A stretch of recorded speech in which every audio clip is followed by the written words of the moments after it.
In this tutorial, you will learn to understand point of view in literature, to tell the difference between first-person and third-person point of view, to identify third-person limited and omniscient narrators, to analyze how different points of view affect readers. Let's say you and a friend see someone struggling in the water, and you rescue him. Later, when you tell what happened, your account and your friends would probably be similar, wouldn't it? But what if the rescued person told his story? Would it sound just like yours? Probably not. This is because his story is from a different point of view. Click each image to see an example. We were riding bikes when we saw somebody kayaking in the river. Suddenly, his kayak flipped over, and he looked like he was having trouble. At first it was great, but then, when I rolled my kayak, my life vest became hung on something. I struggled to get it loose, but I was running out of air. Point of view is the vantage point or position from which the story is told. Sometimes, a story is told from the point of view of a character in the story.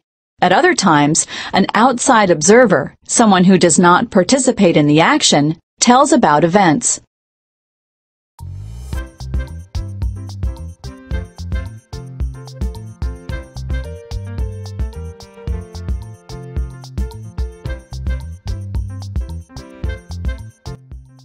In a story told from the first-person point of view, one of the characters reports on the events and other characters. Readers see the action through the narrator's eyes only. A first-person narrator typically uses the word I to refer to himself or herself. But be aware that the narrator will use other first-person pronouns, such as me, my, mine, we, us, our, and ours. In a story told from the third-person point of view, the narrator is not a character but an outside observer. The narrator uses third-person pronouns like he, him, his, she, her, hers, they, them, their, and theirs to refer to the characters.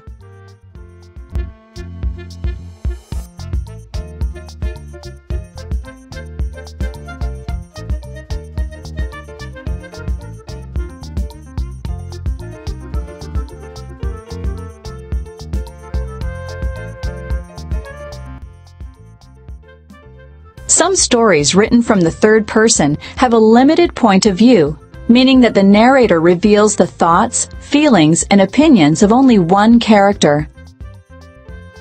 To identify a story told from the third-person limited point of view, ask yourself, does the narrator reveal the thoughts and feelings of only one character? The word omniscient means all-knowing.